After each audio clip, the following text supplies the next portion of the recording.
Today is a great day for Orcs. Today, Orcs shall regain their rightful place as masters of Middle-earth. Rightful place? Oh, do me a favour. What? We're going to get our own tower to hide in, are we, mate? Always the same, innit? What do you mean, Tony? Saruman's right. He's better than the last bloke anyway. What? Morgoth? Yeah, never saw him, did we? He just decreed from on high. He was very disconnected from the common orc, he was. Just a sort of feeling, really, you know, like an urge to kill and pillage. This bloke, yeah, well, he knows how to talk to you. He knows how to speak about the issues. What? This geezer, Saruman, speaks for you, does he? Well, yeah, Tony. He makes an effort to be seen in person, doesn't he? I respect that, I does. That's gonna be the extra mile, that is. Well, mate, it's all a sham. Have you, for example, who's behind him? What do you mean, Tony? Look, John, any megalomaniac needs a support structure underneath him in order to carry out his will and desires, right? Our man, Saruman here, is just a part of that hierarchy. Saruman works for Sauron, and let me tell you, those two names are similar for a reason. Tax returns, innit? It's corporate to the bleeding eyeballs it is. Oh. You see, John, old Sazzers here, right, needs the common orc to rally to his cause, so as to keep his boss happy. Right. He'll tell the common lot what they want to hear, speaking to the disfranchised orc, get your land back, he says, things like that, innit? But he doesn't focus on how these things are to be achieved. The orc must become a tool of the Dark Lord in order to see any result that may or may not be in his favour. But Saruman is speaking a lot of sense, Tony. He says we need to reclaim the lands of Gondor. Oh, there, son, see what I mean? In a nutshell. Have you ever been to Gondor, John? No, Tony, I haven't actually. So, why do you think you need to reclaim it? I don't know.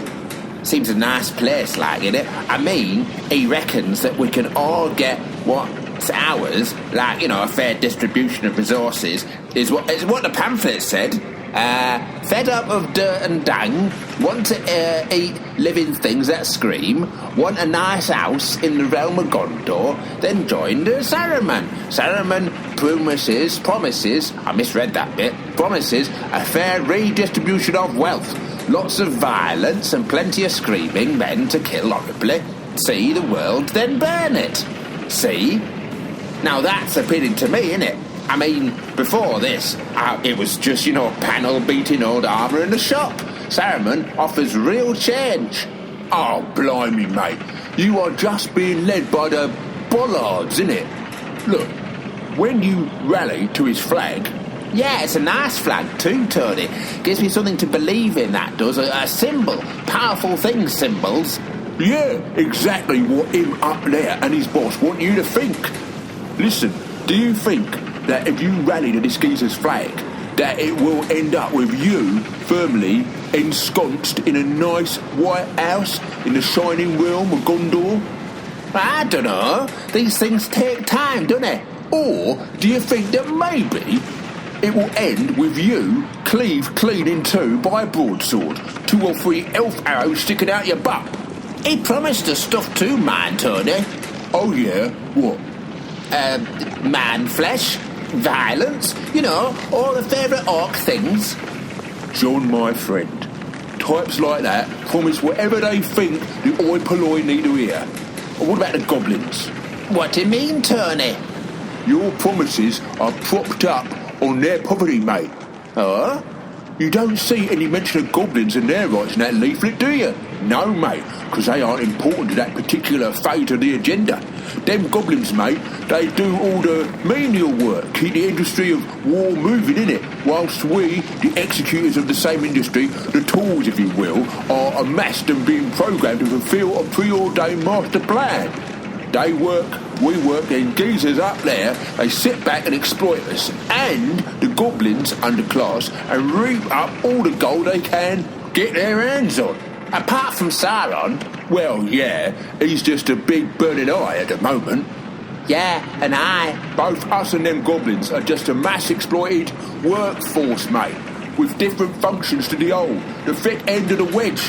Oh, us orcs will get a result from it all, don't you worry, son. But not the one he's promising in them speeches. Kill, rip, show no mercy. So what you're saying is, I'm being exploited. Oh, definitely, mate. In a way, far more worse than those poor goblins. See those goblins, right? They outnumber us, 20 to 1? And they have a direct grievance, innit? They are just kept well under. But if they only knew their potential en masse, well, they could rule this Middle Earth, couldn't they? Wow. Yeah, mate. Scary, innit? But us, well, our grievances are all wrapped up in this rhetoric and dogma. This geezer is speaking to the common orc. He's feeding us a narrative that is, we should be aggrieved because of this and that, while ignoring the real needs of the orc. And it's all to benefit him and his mate. It's very difficult to see directly. I never thought of anything like that before. Well, there you go. And don't you forget it, son. We are merely completing the will of Sauron. We are just cogs in his machine, mate. Told what we want to hear. Kill, man-flesh, death, destruction. See? It's like a light has come on, Tony. There you go, son. Good. Like all my life, I've been living in a dark hole. Well, you have, John. So have I. We're orcs. Oh, yeah. Well, mate, don't think I'll be hanging around here for the rest of this speech. Bit repetitive, isn't it, really? But he's promised us a finger buffet for afterwards. Finger buffet? Nah. Believe that when I see it, mate. I prefer thumbs.